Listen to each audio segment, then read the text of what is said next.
Okay, everybody, for the newest best of It Was Something on TV, we're going to bring you one of our favorite episodes, and by favorite I mean in quotation marks, in episode 82, Blind Justice, where me, Mike, and Chico covered a show from Steven Bochco from 2005 that was so bad. I think this was the first show we ever covered on the podcast that neither of us decided we're going to stick with it all the way through. It's that bad. So enjoy! An anthology on the bad, the short-lived, and forgotten shows and events in television history. You are listening to It Was a Thing on TV. Now, Shotty LaRue from my son's favorite show on CBS, which was just picked up again, Frank's Place.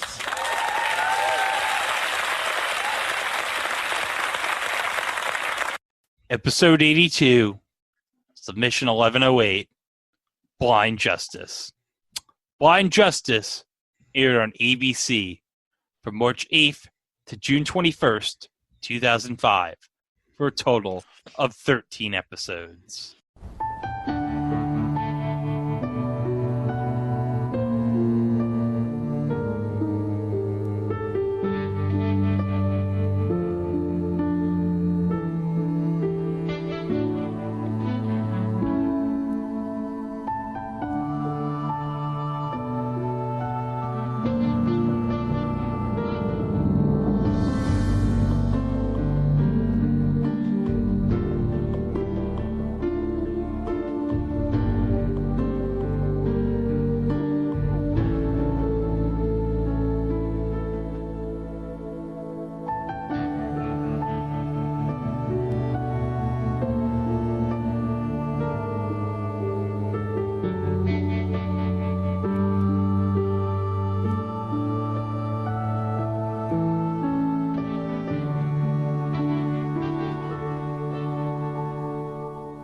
Guys,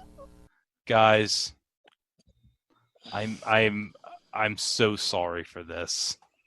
Oh. I'm very sorry.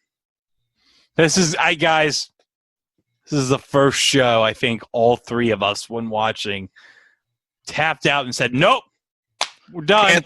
Can't do it. We can't." I sat through all 20 episodes of Xavier Renegade Angel. I sat through every episode of Second Chance 1987/Boys Will Be Boys. I got through the first 3 episodes and got to the last episode. That was it. Done. I was done after 20 minutes of the first episode. I mean, this takes to watch this, it takes some serious suspension of disbelief. And I just don't have it in me. Yeah, I lasted about as long as Chico. I lasted about maybe 20 minutes at most, and then I said, "Nope, this is ridiculous. Nope, can't do it." So a lot of this is going to be just rehash and recap. But we did do our research, so we hope you'll revisit this in the future. You'd be a whole lot better than we are at it anyway. So what was this show about? Well, the show's called Blind Justice. So I'm guessing that justice is involved. Yes. And I'm guessing that blind justice is involved. Yes. Yeah, justice is blind. Let's remember that. Yeah. Yes. It was a police procedural, which was big at the time. And done by one of the greats of the genre. Steven Bochco, yes. Yeah. NYPD Blue, baby. NYPD Blue. In fact, this show took the spot that was left by NYPD Blue. Yeah, a lot of good that did. Mm-hmm. And like we mentioned in the last episode, for every good one, there's got to be a bad one. So for every Hill Street Blues and NYPD Blue, you've got a Blind Justice, and you've got a definite future installment Cop Rock. Hey, for every Doogie Howser MD, you get one Capital Critters. Mm-hmm. There you go. Steven Bochco basically got the idea of this show where he was listening to, trying to remember what the name of the band was. It was the Blind Boys of Alabama. The Blind Boys of Alabama. And they were in concert, and he was just noticing how incredibly, inherently sort of, they had heightened proprioception, the Blind Boys of Alabama. They came on stage, they were basically one unit, and they just performed like it was nothing. I don't know how you get a cop show out of that, but Steven Bochco just looked at ABC and said, "It ain't like any cop show you've ever seen before." And somehow people at ABC were like, "Okay, we'll give you 13 episodes." And so 13 episodes, and it was, and they ordered it as a mid-season replacement. But it ended up airing. When did it start ending up? Yep, it aired in mid-season, sure enough. More chief. Mm-hmm. They needed something to plug up that hole of NYPD Blue left. What can I say? Yeah. So what is Blind Justice about? Well, guys, buckle up, because this is without a doubt the dumbest. I'd say this is the most ridiculous plot for a series ever, okay? Here we go. A New York City police detective named Jim Dunbar and his partner are ambushed by a gunman with an AK-47. 3 other officers are out of ammunition, and Dunbar's partner is frozen in fear, so Dunbar takes action, but also takes a bullet, which leaves him blind. All of this is covered in the first minute of the pilot, by the way. Yes. He sues the police force and is allowed to keep his job despite his blindness. He's partnered with Detective Karen Betancourt, who doubts his ability to effectively do his job. He also must deal with self-doubt and his wife Christie's doubts by seeing a psychiatrist. All of this is covered in the second minute of the pilot. Yeah. So yeah, if you've seen the first 2 minutes of the show, you got the gist of the series. Okay, that's it, everybody. Thank you. I thought Regis's The Neighbors was simple to explain. Nope. But yeah, Blind Justice basically is a sort of police procedural where the lead is, stop me if you've heard this one, blind. He's blind. 'Cause get it, it's Blind Justice. And the detective is blind. But apparently he can still do his job. He can still, so it's basically, it's Daredevil without all the superhero stuff. Yeah. It's Daredevil without all the super, yeah. He even has some of the special effects used on Daredevil. And by Daredevil, we mean the Netflix series, not the Ben Affleck movie. Yeah. Even though this was like 2 years after the Ben Affleck Daredevil. Mm-hmm. You know what? We have to talk. We've talked about how it became to be. We talked about what the show is about.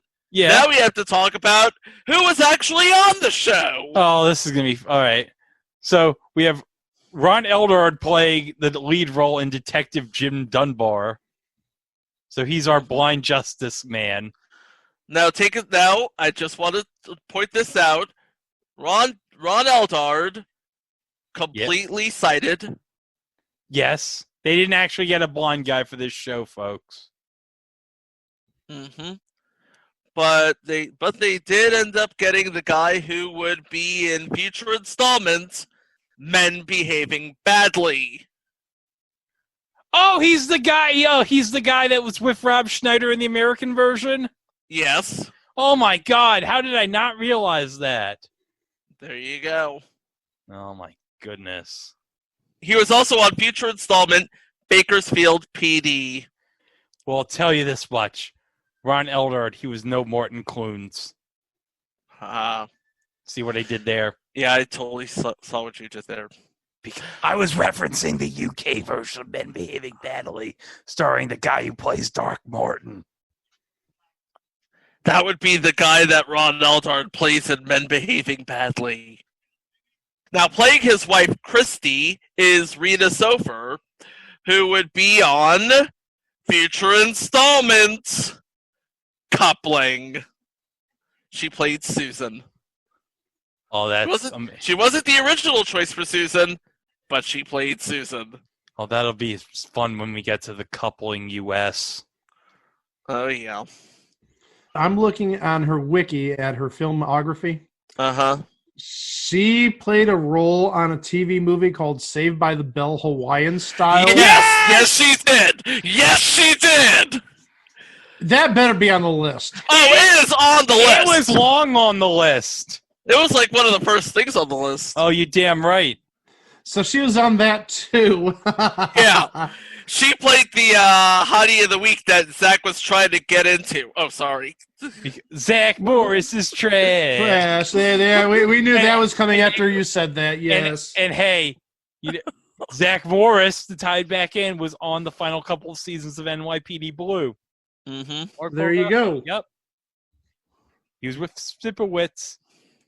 And then playing Detective Karen Betancourt was one Marisol Nichols. Yeah. That name sounds familiar from some reason. Oh, yeah, she's on a little show nowadays called Riverdale. Oh, yeah. Twin Peaks meets the Archieverse. Yeah, which also Yes. has Madge and Amik. Yes. And we should also add that she is going to pop up on future installment GCB. Good. Which stands for Good Christian Bitches. Among other things, yes. Okay, and another partner of Jim's is Detective Tom Selway, who's played by Reno Wilson, who also plays a police officer in Mike and Molly. Okay, I know who that is. Yeah. But he's known more these days for being a voice actor. Yes. I was going through his wiki page. He's done a lot of voice acting. Yeah, he's done like 3 Final Fantasy games. Ooh. He's done Operation Flashpoint, Red River, Star Wars: The Old Republic. Yeah, I know I've seen that name on the credits for American Dad. Yep, and he's also in future installment Friday the Animated Series. They did a Friday animated series. They did a Friday animated series. Okay, well, I have one hope. They better have gotten Tiny Zeus Lister to play DeBow in the Friday animated series, or else, no. Not going to bother. Because no Zeus. No. But Chico, you're going to love this. I'm listening. Playing Reno Wilson's partner as Detective Morty Russo. Frank Grillo. The guy from the second Captain America movie? Yeah. Yeah. And the third Captain America movie. He played Crossbones. And he was in the Purge sequels too. Okay. So that's a name. That is indeed a name. I didn't recognize him without the facial hair, so it was kind of jarring to see Frank Grillo with no facial hair. Oh, I remember. It was the second Purge movie. Yeah.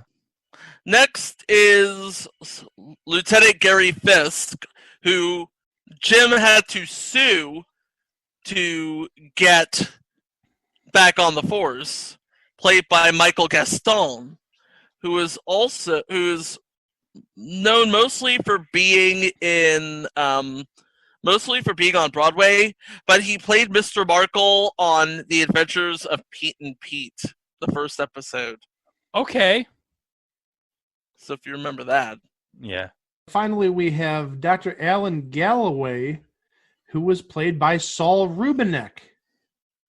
Yes, that's Saul Rubinek. That's Saul Rubinek? Yeah, that's Saul Rubinek. Well, actually, it looks like he had a somewhat recurring role on Bazaar, the John Biner show, because Wikipedia lists him being in 24 episodes. And, I believe this is a future installment. He was on 22 episodes of Inc. I'm pretty sure that's an installment. That's already been on there. Oh, yeah. That done been on there. Yeah. Yeah, and also just to add a better TV show, he portrayed Donnie Douglas on Frasier. All right. 15 episodes. I mean, that's not insignificant. Yeah. And of course, you can watch all of Frasier on Peacock. Uh huh. Yeah, and it shows up on Hallmark Channel at like 4 a.m. Oh, really? That's awesome. That's great. Yeah, if you're going through some insomnia, you can either watch Frasier on Hallmark or you can go watch Garfield and Friends on Boomerang. Yes. Just my recommendation for the insomniacs out there. Be better than watching this. That's for damn sure. Mm. All right, so let's get into the recaps. All right, this is all thanks to TV.com. They managed to have details. Somebody at TV.com actually sat through all of the episodes. We thank that person, whoever he is. Okay, Indeed. First, the pilot. After Jim Dunbar loses his eyesight during a gunfight, the rehabilitated homicide detective attempts to return to active duty at a new precinct. Facing opposition and doubt from his coworkers and a lieutenant, he is regulated to handling a car theft case with Detective Karen Betancourt. Dunbar soon discovers that the recovered missing car might be connected to a larger ongoing serial homicide investigation. In other words, it's your standard pilot. Yeah. It has all sorts of stuff. Yeah. Yeah, it has plot development and character development. Yeah. It's about, hey, this guy's blind, folks. We want to. It's like the sooner you come to grips with that, the better off we'll all be. Yeah. And there's like one point in like the pilot where like he's like the only person in the room, Detective Dunbar, and he's like trying to navigate through the freaking police precinct like by himself so he can know where everything is, so he can get map it in his head. Because that is awesome. Yeah. It's actually it's a pretty cool sequence, the way it's edited together. The funny thing is that's about the time where I turned it off. It's like, nope, can't handle it. Thank you for playing. Nope. No. Mike's for those who obviously can't see us because we're recording on Zoom, Mike's snuggling with his Wheel of Fortune blanket on. He has yet to throw it over his head so he can hide from God. So we've got, there he goes. There he goes. He's hiding his shame from God. Yeah. Okay. This is true blind justice right here. Definitely. Okay. All right. Episode 2, 4 Feet Under. The mounting frustration and pressure for Jim to prove himself and make things work as a detective and a person creates more tension with his colleagues and Karen as they collectively investigate the murder of a young boy. Jim's insecurities also begin to seep into his personal life at a dinner party with Christie's coworkers when, out of jealousy, he threatens his wife's boss, whom he believes was trying to flirt with her. His behavior puts additional strain on the marriage, and it brings up unresolved issues for Christie about his past infidelity. Yeah, because he was unfaithful to his wife once. It's always one time. It's always one time. Yeah. Oh, guys, but here we go. Episode 3, Rub-a-Tub-Tub. And coincidentally, Rub-a-Tub-Tub is the title of a future TV movie about Robert Kraft. Dude, that was bad. Greg, that was bad, and you should feel bad. No, he shouldn't. That was brilliant. Hey, as I said last week when I made my Woody Johnson joke, sorry, not sorry. I'm just going to go after every racist NFL owner from here on in. I'll have a diss on Jerry Jones. I'll have a diss on Dan Snyder. Yeah, Dan Snyder, you're on watch. Yeah. You're going to get burned on this podcast, baby. As Mike takes a sip in his sippy cup. Sippy cup? Does this look like a sippy cup? Oh my God, put that away. Put that away. Sippy cup. All right. Rub-a-Tub-Tub. The 8th Precinct is distraught when one of their detectives from the anti-crime unit is found murdered. Carl Desmond was shot in the head and his body was thrown in a dumpster. His colleagues and grieving widow Mary Beth suspects that his murder was an act of revenge by someone he had previously put away. Karen is put in charge of the case, as she and the rest of the detectives must tread carefully in the investigation into the murder of one of their own. When Mary Beth's past infidelities come to life, Tom and Morty investigate a married man named Don Bellamy, whom she was having an affair with.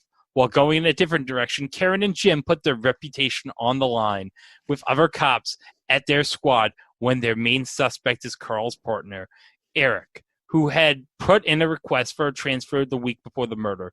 In the midst of the investigation, a frustrated Jim confronts Morty, who is purposely making things difficult for him by rearranging the squad so that he would walk and bang into the office furniture. That's not good. That's not I'm sorry, good. that's great. That's not good. That's awesome. That's Yeah. hilarious. Yeah. Oh my gosh. Okay, one thing I want to note. Now I mentioned there's a guest star in episodes 2 and 3. Now this person was probably somewhat well known yet, but it was surprising to see this person as a minor guest star in episodes 2 and 3, playing a coroner in episodes 2 and 3. Okay, you ready? Mm-hmm. Jane Lynch. Oh, Wow, God, okay. I love Jane Lynch. Yes. And the reason that's so surprising is because this is, 2005? This would have been like what? Like, she was probably she had already done like Best in Show, and wasn't she in A Mighty Wind? Yeah. Oh, yeah, Best of Show would have been like 2000, so this Yeah. is definitely after Best in Show. Yeah. But this is like 3 or 4 years before Glee, if I'm not mistaken. Yeah, 4 years before Glee, yeah. That just took me by surprise. I'm like, wow, Jane Lynch, really? In 2005? I love Jane Lynch. Oh, yeah. Jane Lynch is like a national treasure. I love her in Glee. I loved her in Hollywood Game Night, and I loved her in The Marvelous Mrs. Maisel. Hey, I liked her in Wreck-It Ralph. And That we may too. just like her in the reboot of Weakest Link. Maybe that'll be a future entry, the Weakest Link reboot with Jane Lynch. Who knows? We'll see. Hopefully it'll be good. Fingers crossed. I'm just glad we'll have the Weakest Link back on TV. Episode 4, Up on a Roof. Up on a roof. Up on a roof. Up on a roof.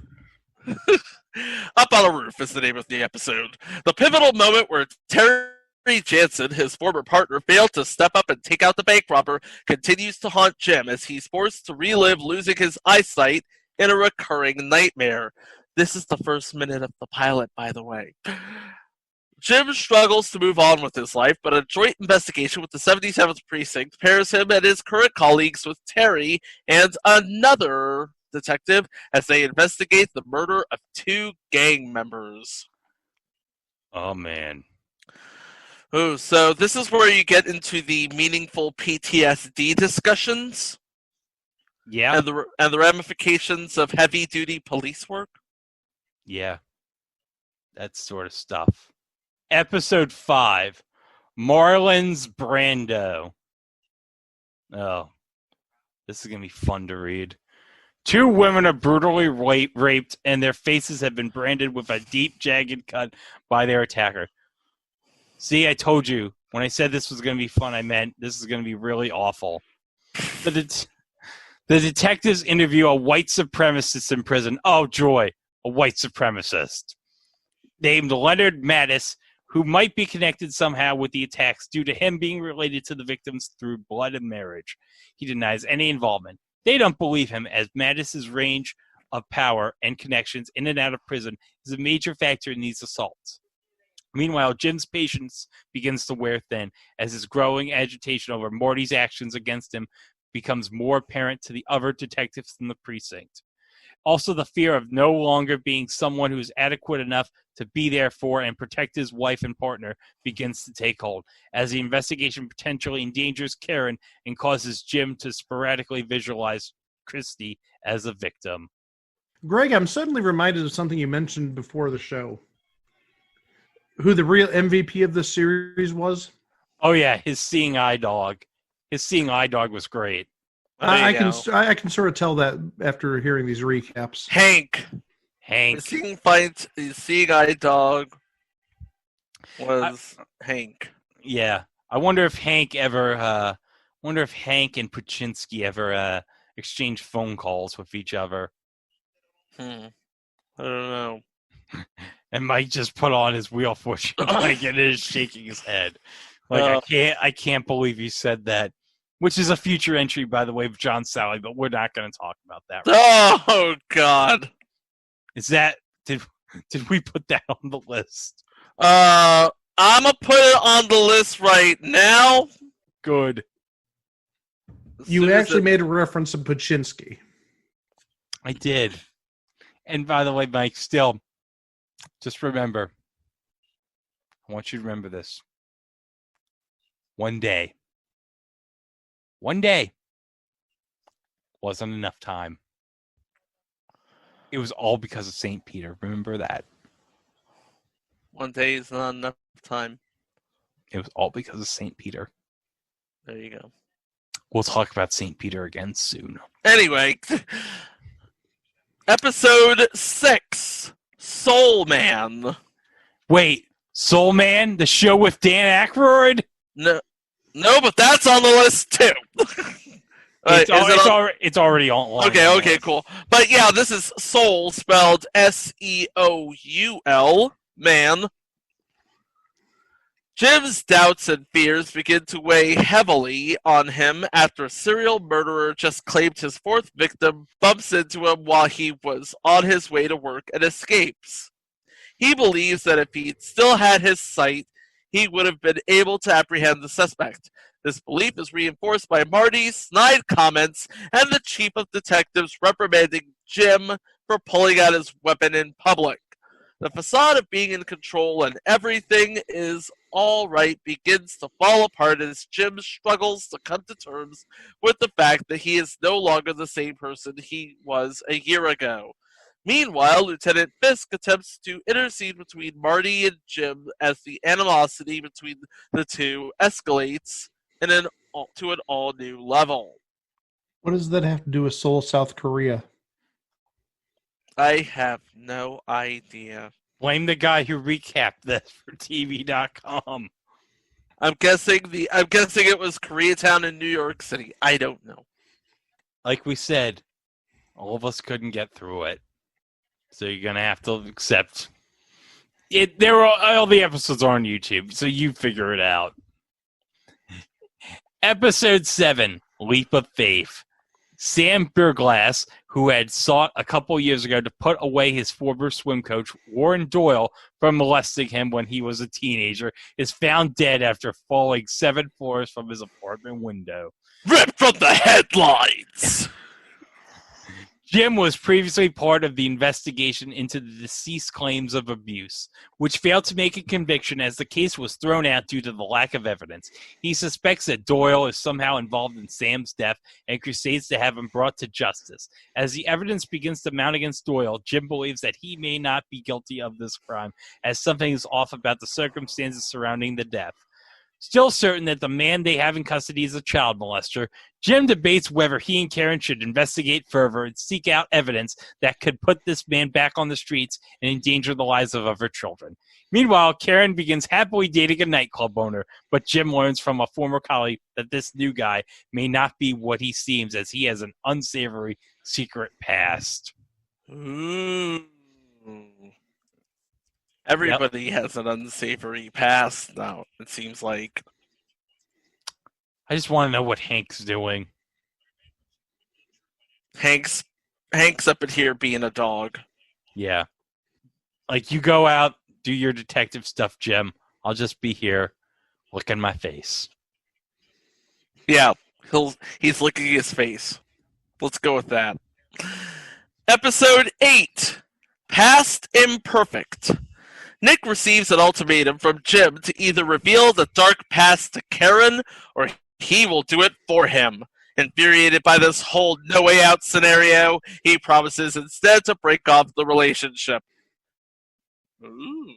Later, after finding his car vandalized, the golf buddy of the deputy mayor uses that connection to involve the reluctant detectives of the 8th Precinct in his nasty battle with an ex-girlfriend for custody of their son.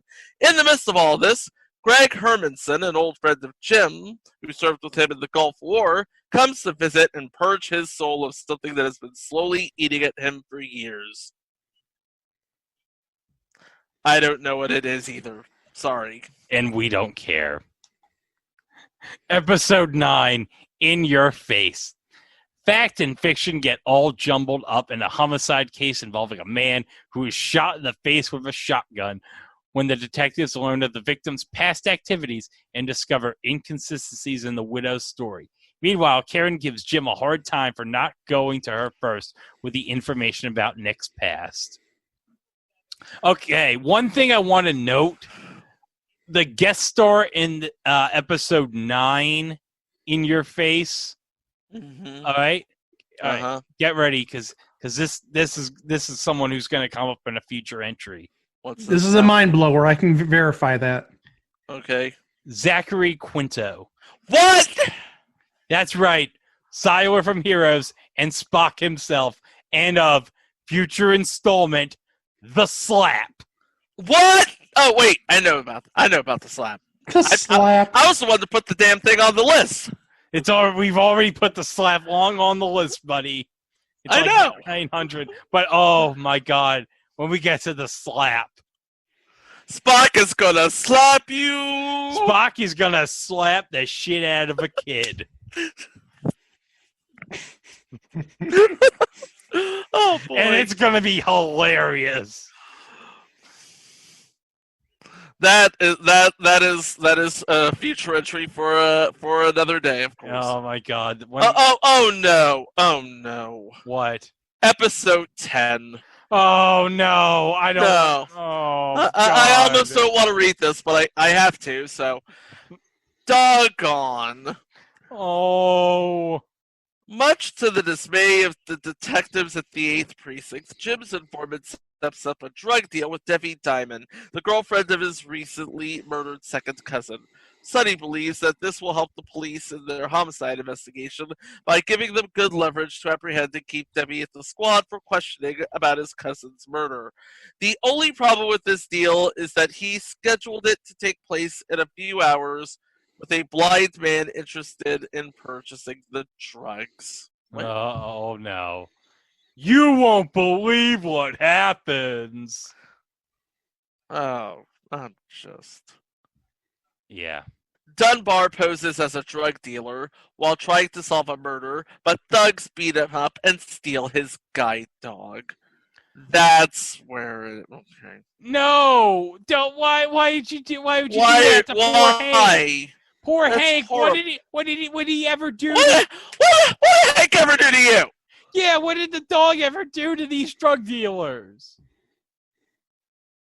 That's just sad. And then when they can't find Hank, they get a suitable replacement. Puchinsky. Oh! Stop it! Everybody loves somebody sometime. Greg, get me out of this. Episode 11, Dance With Me. After a recommendation from Dr. Galloway to temporarily put aside the problems in their marriage before going to couples counseling, Christy and Jim set out on a quest to search for a fun and comforting activity to do that will bring them closer together. Artie Steckel, the man who found Hank, asked Jim to talk to his nephew, Pete, who has given up on living his life to the fullest after gradually becoming blind due to disease. Jim attempts to show Pete, who wants no help and only to be left alone, and that there are options out there where he can learn to cope and live a normal life with his blindness. Meanwhile, an elderly woman is found dead in her bedroom after it was consumed by an arson set fire. The main suspect is the landlord, who is also a firefighter. Oh, this is rigged right here, folks. The main suspect's a landlord, and he coincidentally happens to be a firefighter. No good. Which creates NG, no good.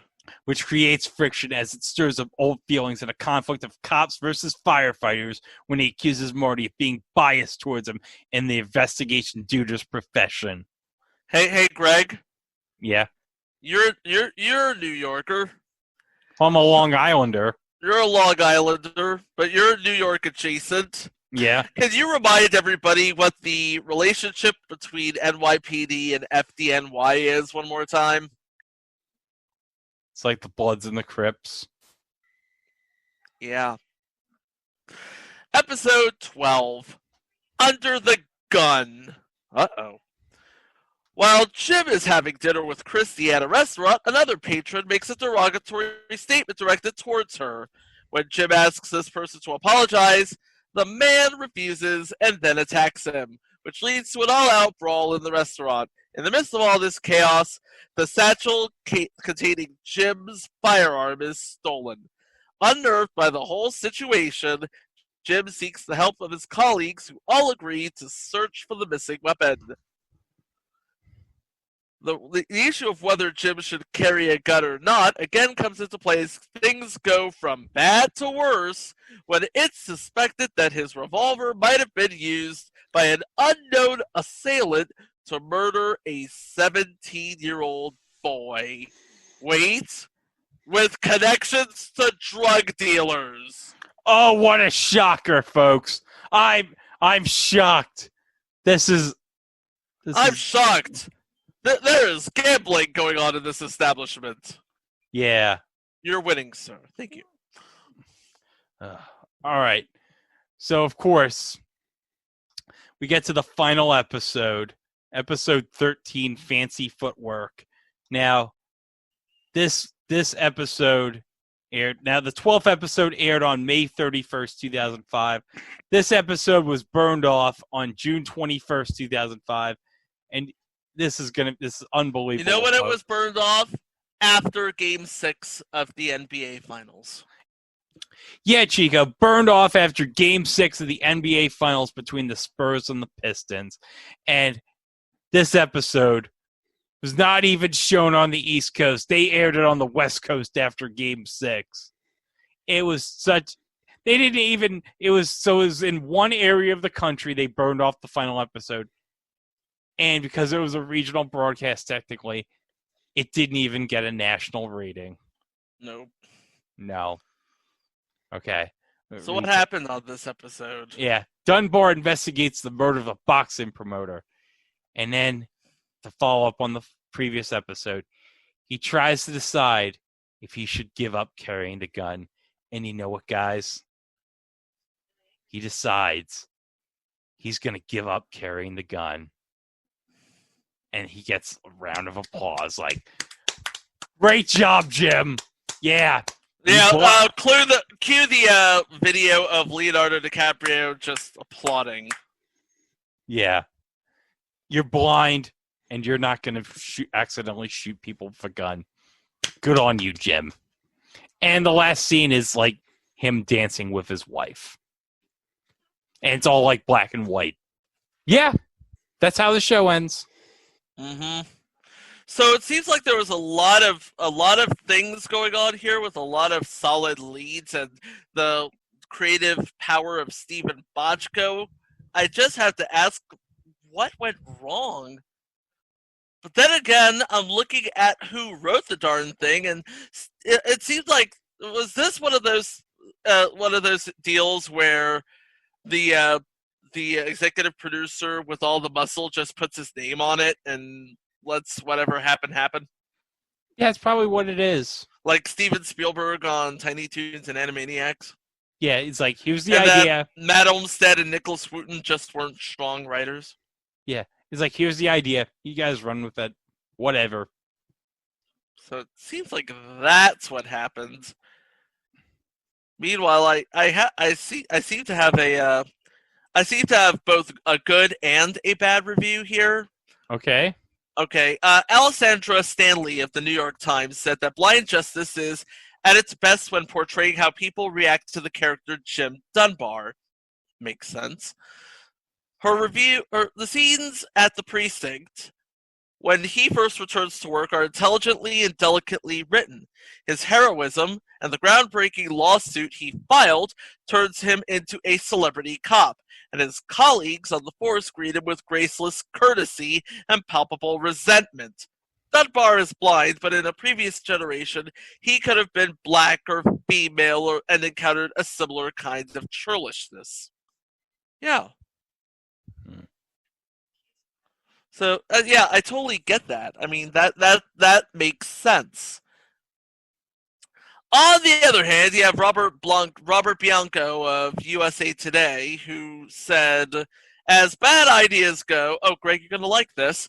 As bad ideas go, Blind Justice's gun-toting blind guy isn't even a patch on some of the truly awful concepts that have made it to series." And Matthew Gilbert of the Boston Globe said, "Detective Dunbar might as well be wearing a note pinned to his back reading, 'I have courage, integrity, and kids really like me.' Blind Justice settles for the sort of nobler-than-thou portrayal that marred the final seasons of Bochco's NYPD Blue. In the episode sent to critics, the murder suspects are straight out of central casting, from the wigged-out serial killer to the abusive dad. Ultimately, they seem to be there merely to provide our knight in shining armor a few hard-to-miss targets." Greg, which side are you on this? I don't understand why. I'm guessing the only reason this went to series was because of Steven Bochco, because obviously he flexed. He flexed his muscle to get this on schedule. But what this is like one of the stupidest concepts I've ever heard for a show. He gets shot. He's blind. He gets shot in a place where I saw the clip in the pilot. If he was shot there, if he was shot really there, he would have been dead. He would have been dead, and yeah, he would have been straight up dead. Would have been straight up dead. That would have been the end of the series. After 2 minutes, done. Easy. Done. Yeah. But instead, he's just blind. He's now blind. Like, oh, he got shot. He's blind. And the NYPD boys like, oh, we don't want to lose a lot of money. Let's just bring him back on the force. Yeah. What? I don't want to make a comment considering in these times, but I mean, yeah. But Mike, you have anything to say about this? Why, yes, I do. It's time for eBay prices, right? Are you kidding me?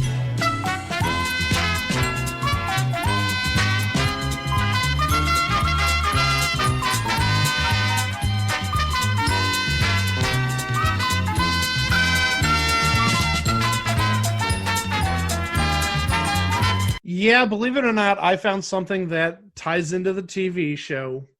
This is a DVD. This is given to voting members of the Hollywood Television Academy to pick nominees for that year's awards. And this is a DVD of the first 3 episodes, the pilot, 4 Feet Under, and Rub-a-Tub-Tub. Oh, awesome. Now, sold... Just what I want, Rub-a-Tub-Tub.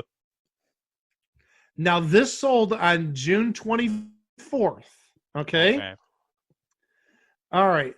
We're going to start with Chico since we started with Greg last time. Okay. I'm going to go with... Now, this is a screener DVD, so I'm going to go... Screener DVD of 3 episodes, yes. You know what? I'm going to go with 1420. 420. Didn't you go 1420 last time? No, I went. He went 1540 last time. Oh. Yeah. So he's going. All right. So wait, how much did he go for? 1420. 1420. $1, Bob. Oh, bold move. So bold move, Cotton. Let's see how it plays out for him. Yeah, let's see if that bold strategy worked. 1420 for Chico, and Greg went $1 again because Greg thinks nobody would ever pay $14.20 for this DVD. Well, guess what, Greg? You're wrong. $21.99. Who pays $21.99 for a screener DVD? Somebody did. It sold. Who does that? It sold for $21.99. That's pathetic. Okay, That's sad. let's get to the real. Let's get to the real reason, because this was my show. Okay, Okay. All right. So, guys, Here's Greg's blind justice. here's my blind justice. Damn it!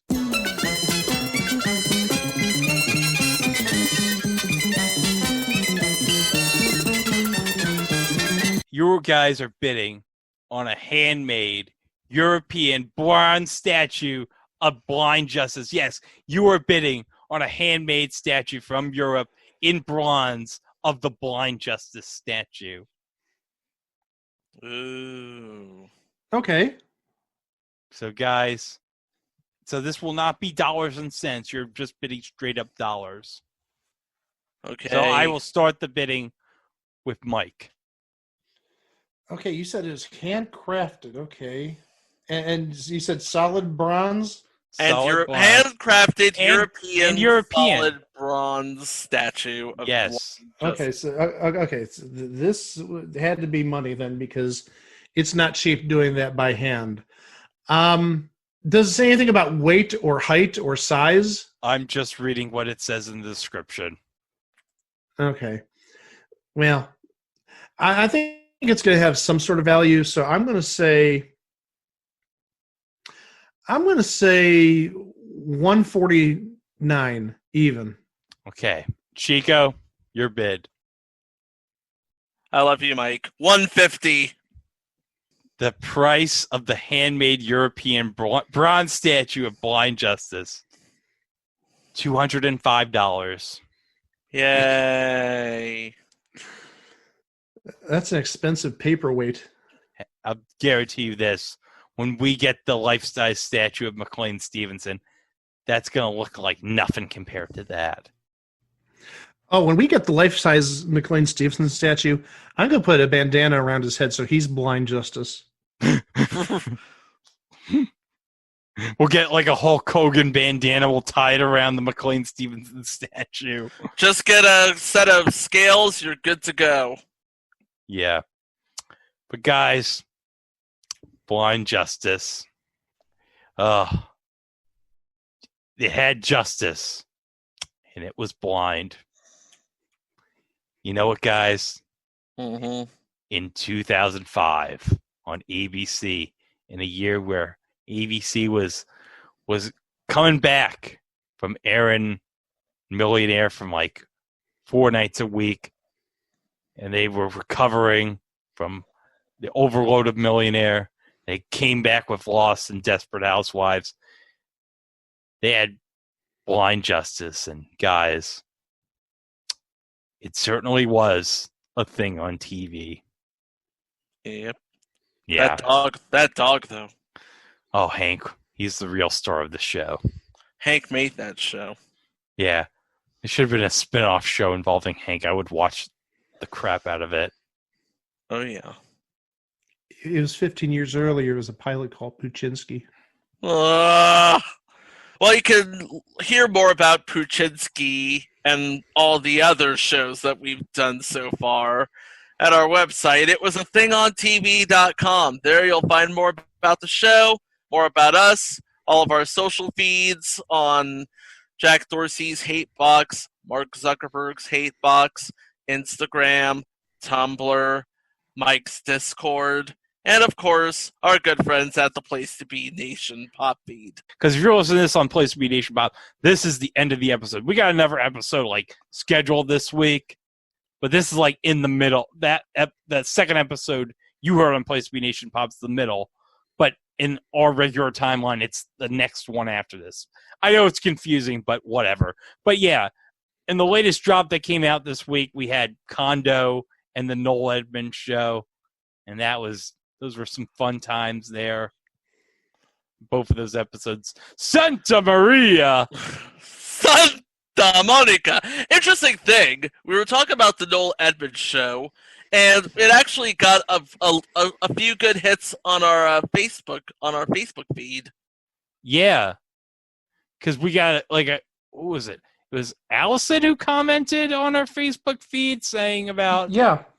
Yeah, and yeah, she said he actually thought he could beat Johnny Carson in the ratings. So adorable. Yeah. In the 1980s, cocaine was a hell of a drug. Everybody thought they could beat Johnny Carson in the ratings. Yeah. Just ask Alan Thicke.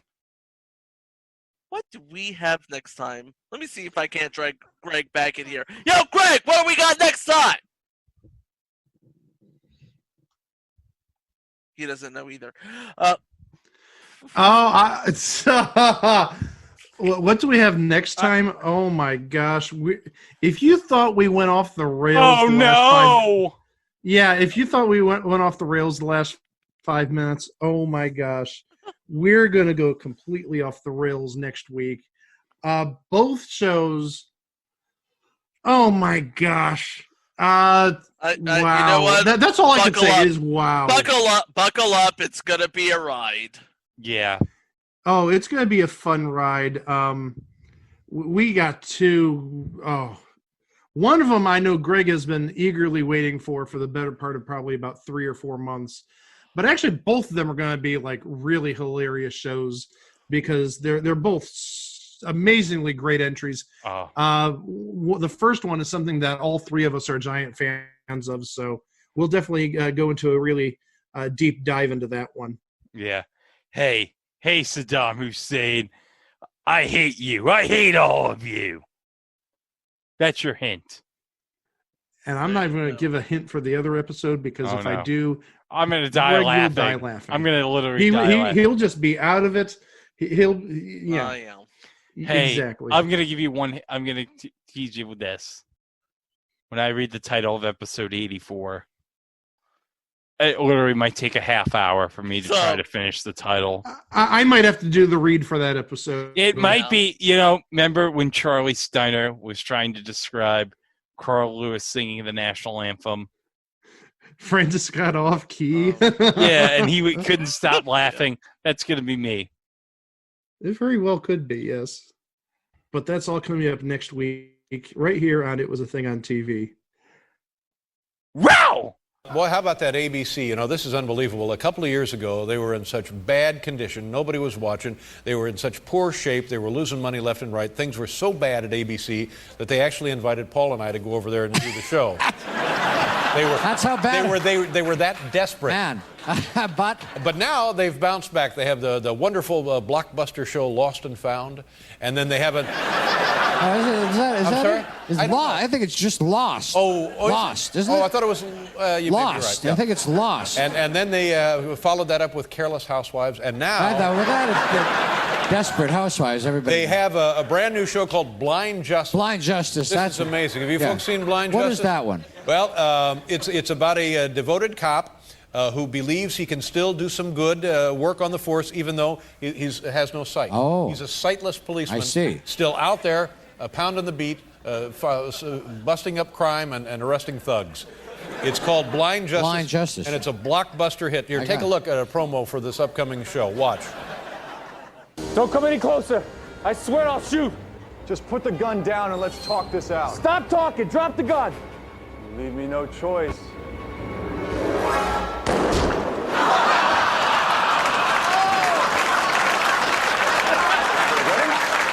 Anyone?